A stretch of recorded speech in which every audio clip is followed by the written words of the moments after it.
Hello बच्चों, आप सभी का वाई के मेडिकल क्लासेज में स्वागत है। मैं आपका वाई के सर आप सभी का वाई के मेडिकल क्लासेज में फिर से आप सभी का स्वागत करता हूं। देखिए, अपन ने रिप्रोडक्शन सिस्टम का मतलब प्रजनन तंत्र का जनन तंत्र का इंट्रोडक्शन पढ़ा।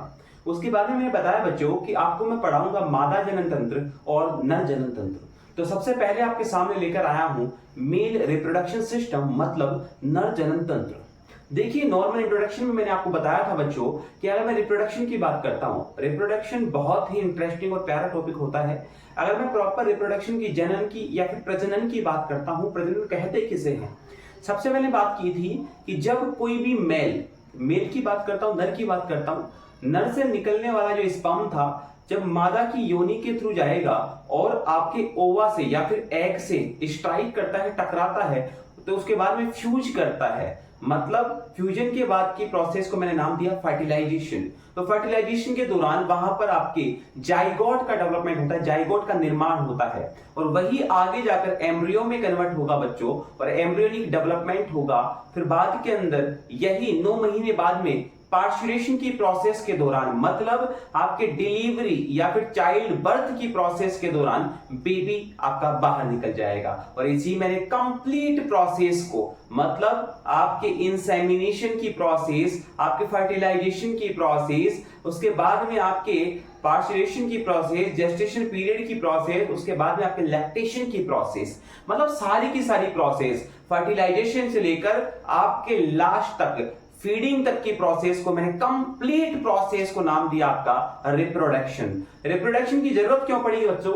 रिप्रोडक्शन की जरूरत पड़ती है किसी भी नई जनरेशन की उत्पत्ति के लिए, मतलब एक जीव से नई जीव की उत्पत्ति के लिए रिप्रोडक्शन की आवश्यकता पड़ती है। और मैं यहां पर जो बात कर रहा हूं बच्चों, वो बात कर रहा हूं आपके ह्यूमन रिप्रोडक्शन की, मतलब आपके मानव जनन तंत्र की बात कर रहा हूं। और मैंने एक बात बताई थी आपको, अगर मैं मानव जनन तंत्र की बात करता हूं तो मानव जनन तंत्र मतलब आपके ह्यूमन के अंदर जिस प्रकार का रिप्रोडक्शन होता है वो होता है आपका सेक्सुअली रिप्रोडक्शन, मतलब लैंगिक जनन। अगर मैं लैंगिक जनन की बात करता हूं, मतलब आपके सेक्सुअल रिप्रोडक्शन की बात करता हूं, तो इसका तात्पर्य मैंने ये बताया था बच्चों कि जहां पर मादा अलग होती है और आपका नर अलग होता है, उसे मैंने नाम दिया था लैंगिक जनन, मतलब सेक्सुअल रिप्रोडक्शन। और जहां पर मादा और आपका नर दोनों एक ही होगा, उसे मैंने नाम दिया था आपका एसेक्सुअल रिप्रोडक्शन, मतलब अलैंगिक जनन। बच्चों, मैंने बात ये की थी आपकी कि भैया आपके ह्यूमन बॉडी में सेक्सुअल टाइप का रिप्रोडक्शन होता है, सेक्सुअली रिप्रोडक्शन होता है, लैंगिक जनन होता है। इसमें आपका मेल अलग होगा, नर अलग होगा और आपकी मादा मतलब फीमेल अलग बॉडी के अंदर होती है और दोनों आपस में फ्यूजन करेंगे, मतलब आपके मेल का स्पर्म जाएगा फीमेल की वेजाइना के थ्रू ओवा के पास में और फ्यूजन के थ्रू फर्टिलाइजेशन की प्रोसेस होगी। बड़ी ही इंटरेस्टिंग प्रोसेस होगी और इस मैंने प्रोसेस को इंसेमिनेशन का नाम दिया। फिर उसके बाद में फर्टिलाइजेशन की प्रोसेस होगी, एम्ब्रियो का डेवलपमेंट होगा और फिर 9 महीने की बड़े लंबे अंतराल के बाद में खुशखबरी आएगी, मतलब थालियां बजेंगी बच्चों, मतलब आपका बेबी प्रोड्यूस हो जाएगा, बेबी बन के बाहर निकल जाएगा। सीधा सा फंडा, आपके यहां पर पार्चुरेशन की प्रोसेस कंप्लीट हो जाएगी। इसके बाद में बच्चों ये बताया था कि यहां पर आपका मेल भी इन्वॉल्व होता है और फीमेल भी इन्वॉल्व होती है। इसका मतलब इसके बाद में जो टॉपिक पढ़ूंगा मैं, वो पढ़ूंगा बच्चों आपका मेल रिप्रोडक्शन सिस्टम, मतलब नर जनन तंत्र। सबसे पहली बात मैंने आपको ऑलरेडी बता दिया कि आपके ह्यूमन बॉडी के अंदर सेक्सुअली रिप्रोडक्शन होता है, सेक्सुअली रिप्रोडक्शन होता है, मतलब सेक्सुअल रिप्रोडक्शन होता है इंटरकोर्स के दौरान। अब मैं बात करता हूं आपके नर जनन तंत्र की।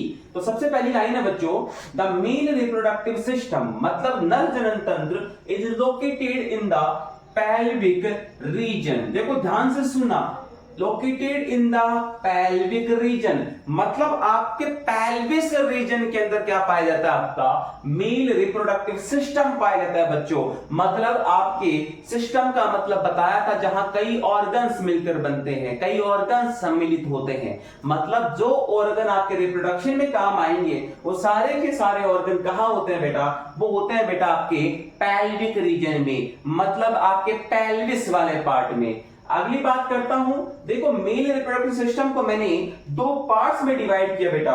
दो पार्ट्स में अगर मेल रिप्रोडक्टिव सिस्टम को डिवाइड करता हूं तो नंबर 1 पार्ट आता है बेटा आपका प्राइमरी सेक्स ऑर्गन और नंबर सेकंड पार्ट आता है आपका सेकेंडरी सेक्स ऑर्गन। देखो अगर मैं प्राइमरी सेक्स ऑर्गन की बात करता हूं बेटा, primary sex organ, primary sex organ का मतलब क्या होता है बेटा, मतलब जो आपके सेक्स ऑर्गन, ऐसे सेक्स ऑर्गन्स की बात करता हूं, ऐसे ऑर्गन्स की बात करता हूं जो कि आपके मेल रिप्रोडक्शन के अंदर सबसे ज्यादा भागीदारी निभाने का काम करते हैं, सबसे ज्यादा रेस्पॉन्सिबिलिटी जिसके ऊपर होती है वो होता है आपका प्राइमरी सेक्स ऑर्गन, और वो आपके मेल में भी होता है बेटा और वो आपके फीमेल में भी होता है। मैं अगर मेल की बात करता हूं तो मैंने बताया था आपको बेटा कि मेल के अंदर सबसे पहले क्या प्रोड्यूस होंगे, स्पर्म प्रोड्यूस होंगे जो कि एक प्रकार के गैमीट्स हैं जो कि स्पर्मेटोजेनेसिस की प्रोसेस के दौरान प्रोड्यूस होते हैं, फॉर्म होते हैं। और ये फॉर्म कहां होते हैं बेटा, ये फॉर्म होते हैं आपके टेस्टिज के अंदर। ध्यान से सुना, ये फॉर्म कहां होते हैं बेटा, ये फॉर्म होते हैं आपके टेस्टिज के अंदर। इसलिए मैंने क्या बोला बेटा, इसलिए मैंने बोला कि टेस्टिज आपके क्या होते हैं, प्राइमरी सेक्स ऑर्गन्स होते हैं। तो याद रखना primary sex organ in a male body या फिर male reproductive system is testes, और टेस्टिज से आपके यहां पर सेक्स हार्मोन्स भी प्रोड्यूस होते हैं बेटा जो कि आपकी बॉडी में मेल के अंदर कैरेक्टरिस्टिक्स दिखाने का काम करते हैं। फॉर एग्जांपल जैसे दाढ़ी आना, ये आपकी आवाज का चेंज होना, भारी होना, ये सारी की सारी प्रोसेस कौन दिखाएगा, आपका सेक्स हार्मोन्स दिखाते हैं बेटा। और ये सेक्स हार्मोन्स जो होते हैं वो कौन सा प्रकार का सेक्स हार्मोन है, वो होता है आपका टेस्टोस्टेरोन। टेस्टोस्टेरोन क्या होता है, आपका सेक्स हार्मोन्स होता है जो कि आपके मेल रिप्रोडक्शन के अंदर इन्वॉल्व होता है, जो कि प्रोड्यूस कहां से होगा बेटा, जो कि प्रोड्यूस होता है आपका टेस्टिस से।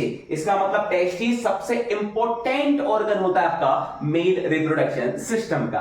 देखो बेटा आगे बात करता हूं सेकेंडरी सेक्स ऑर्गन, मतलब आपके ऐसे ऐसे ऑर्गन्स, फॉर एग्जांपल ऐसे ऐसे ऑर्गन्स जो कि आपके टेस्टिस से निकलने वाला जो स्पर्म था उसको आगे पाथवे प्रोवाइड करवाने का काम करते हैं, पाथवे प्रोवाइड करवाने का काम करते हैं। क्या प्रोवाइड करवाते हैं बेटा, पाथवे प्रोवाइड करवाते हैं। फॉर एग्जांपल सुनना बेटा, मैंने बात की ये आपका मेल रिप्रोडक्शन सिस्टम का डायग्राम है, यहां आपका टेस्टिस पाया जाता है बेटा। देखो ध्यान से सुनना, ये आपका क्या है बेटा, ये टेस्टिस है जो कि एक थैलीनुमा स्ट्रक्चर में एक पाउच के अंदर क्या होता है, लोकेटेड होता है, कवर होता है बेटा, और उसे मैंने क्या नाम दिया, आपका टेस्टिस नाम दिया। और जिस थैली की बात कर रहा हूं बेटा उसे मैंने नाम दिया स्क्रोटम। याद रखना स्क्रोटम। देखो बेटा मैं अगर बात करता हूं टेस्टिस की, टेस्टिस कौन सी साइट है जहां पर आपके स्पर्म का क्या होता है बेटा, प्रोडक्शन होता है। और आफ्टर डेट मैं बात करता हूं, मैंने बोला कि स्पर्म का जहां प्रोडक्शन होता है उसे नाम दिया बेटा मैंने आपका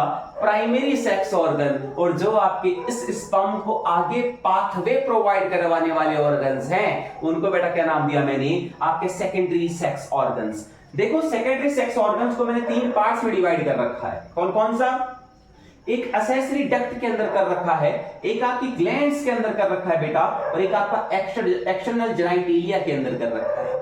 फॉर एग्जांपल इसका मतलब क्या होता है, ऐसी डक्ट जो पाथवे प्रोवाइड करवाने का काम करती है, ऐसे रास्ते प्रोवाइड करवाने का काम करती है। फॉर एग्जांपल रेटिटेस्टिस की बात कर सकता हूं, वासा एफरेंसिया की बात कर सकता हूं, एपिडिडाइमस की बात कर सकता हूं, और वास डेफरेंस की बात कर सकता हूं। बड़ी आसान तरीके से अपन पढ़ेंगे, बहुत डीपली तरीके से पढ़ेंगे बेटा, टेंशन करने की आवश्यकता नहीं है। मैं एक बात बोलता हूं आप लोगों को, मेहनत इतनी खामोशी से करो कि सफलता शोर मचा दे। मतलब इतनी शानदार तरीके से पढ़ाई करनी है बेटा, बगल वाले को पता नहीं होना चाहिए कि आप कहां से पढ़ाई कर रहे हैं, कितनी पढ़ाई कर रहे हैं। सामने वाले को अनुभव तक नहीं हो कि आपने 10 घंटे दिए हैं एनाटॉमी को, 15 घंटे दिए हैं, 5 घंटे दिए हैं, 2 घंटे दिए हैं। मैं कभी ये नहीं कहता 10 घंटे की पढ़ाई करो बेटा, मैं सिर्फ एक बात कहता हूं जितना मैंने पढ़ाया उतनी पढ़ाई करो, और आफ्टर दैट थोड़ा सा रिवीजन कर लो बेटा।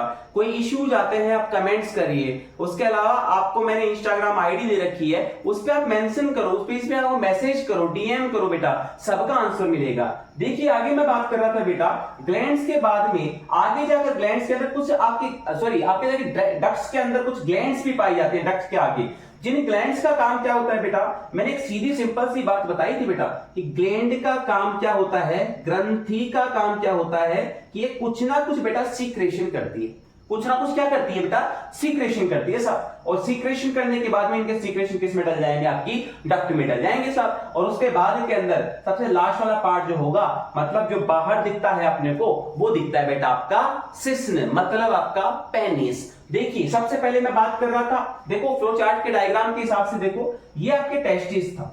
टेस्टिस के अंदर क्या था, यहां पर किसी प्रकार का आपका क्या बना, आपका स्पर्म का प्रोडक्शन हुआ बेटा। याद रखना स्पर्म का क्या होता है, प्रोडक्शन होता है। किसके अंदर होता है बेटा, आपके टेस्टिस में। अलग से दिखाऊंगा आपको मैं, पूरा टेस्टिस बताऊंगा आपको मैं, ठीक है ना। उसके अलावा आपको यहां पर ओनली फ्लो डायग्राम के तरीके से थोड़ा बहुत बताना चाह रहा हूं मैं, थोड़ा माइंड सेट करना चाह रहा हूं कि रिप्रोडक्शन एक्चुअल में होता क्या है बेटा, ठीक है।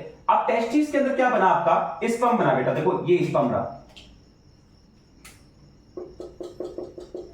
ये स्पर्म बन गया बेटा, मतलब मिलियंस में स्पर्म होते हैं यहां पर, ठीक है। ये स्पर्म आगे जाके बेटा, देखो मैंने यहां पे नाम लिया आपका रेड टेस्टिस का नाम दिया, ठीक है। ये रेड टेस्टिस की बात कर सकता हूं, ये रेड टेस्टिस हो गया आपका। आपका वासा एफरेंसिया का नाम दिया बेटा, जब मैं आपको टेस्टिस पढ़ाऊंगा तो उसमें डायग्राम बनाऊंगा और उसके अंदर वासा एफरेंसिया दिखता है आपको। उसके अलावा आपका एपिडाइमिस का नाम दिया बेटा, ये देखो एपिडाइमिस हो गया, ये वाला एपिडाइमिस मिल गया आपको, ठीक है। उसके अलावा वाफ डेफरेंस हो गया बेटा, ठीक है। ये आपका डेफरेंस, मतलब डेफरेंस डक्ट के नाम से भी जाना जाता है बेटा, तो ये वाफ डेफरेंस हो गया बेटा। अब ध्यान से सुनना इस चीज को, अगर मैं बात करता हूं यहां पर क्या बना आपका, यहां पर बना आपका स्पर्म, जो कि आपके वासा एफरेंसिया से होता हुआ या फिर आपके रेड टेस्टिस से होता हुआ वाफ डेफरेंस में गया, एपिडिडाइमिस में गया, और एपिडिडाइमिस आगे जाकर बेटा ध्यान से देखना, ये आपके आगे यूरेटर वाले पार्ट से या फिर आपके यूरिनरी ब्लैडर वाले पार्ट से कवर करते हुए निकलती है और आगे जाकर कहां आती है बेटा, आगे जाकर मिलती है आपके सेमिनल वेसिकल्स के पास से होता हुआ, आपके प्रोस्टेट ग्लैंड्स के पास से होता हुआ, आपके काउपर्स ग्लैंड्स के पास से होता हुआ आपके यूरिथ्रा के अंदर, और ये यूरिथ्रा ही आगे जाकर क्या बना रही है, आपकी पेनिस बना रही है, ठीक है। तो एक चीज याद रखना बेटा, आपके मेल के अंदर इस वर्ड को याद रखना बेटा, मेल के अंदर स्पर्म प्लस यूरिन का जो बेटा पाथवे होता है, स्पर्म प्लस यूरिन का पाथवे होता है, वो कैसा होता है बेटा, सेम होता है। मतलब एक ही रास्ता होता है, एक ही पाइप होता है, किस किस के लिए, आपके पेशाब के लिए, आपके यूरिन के लिए और आपके स्पर्म के लिए, शुक्राणुओं के लिए। ध्यान से सुनना बेटा, मैंने बोला कि आगे जाकर यहां ग्लैंड्स होती है, सेमिनल वेसिकल्स हो गई, प्रोस्टेट ग्लैंड हो गई, और यहां पर आपके काउपर्स ग्लैंड पाई जाती है, जिसे दूसरा नाम बल्बो यूरिथ्रल ग्लैंड के नाम से भी जाना जाता है बेटा। अब ये ग्लैंड्स कुछ ना कुछ अपना सीक्रेशन आपकी डक्ट में डाल देगी बेटा। तो ध्यान से देखना कि सेमिनल वेसिकल्स अपना डक्ट, आपके डक्ट के अंदर क्या डालती है, कुछ फ्लूइड डालती है, और इस फ्लूइड को डालने के बाद में क्या होता है, आपका जो स्पर्म था उसका नाम चेंज होकर बेटा यहां पर क्या बन जाएगा, आपका सीमन का प्रोडक्शन हो जाएगा, सीमन बन जाएगा। और सीमन में आपका प्रोस्टेट ग्लैंड कुछ आपका सीक्रेशन डालेगी, फिर आपका काउपर्स ग्लैंड कुछ सीक्रेशन डालेगी, फिर आपके यूरिथ्रा से होता हुआ आपके पेनिस वाला जो पार्ट है, जो बाहर लटकता हुआ दिखता है, जिसे एक्सटर्नल जाइटेरिया का नाम दिया बेटा, वो पेनिस, मतलब इसको मैं नाम दूंगा सिस्न। सिस्न आगे जाकर ये एक्सटर्नल बॉडी आपके एनवायरनमेंट के अंदर क्या करेगा बेटा, आपके सीमन को बाहर निकाल देगा। मतलब सीमन को बाहर निकालने का मतलब ये हो गया, ये सीमन को निकालेगा रिप्रोडक्शन के पर्पस से आपकी फीमेल की वेजाइना के अंदर। और इसी पूरी कंप्लीट प्रोसेस को मैंने क्या नाम दिया बेटा, मेल रिप्रोडक्शन सिस्टम।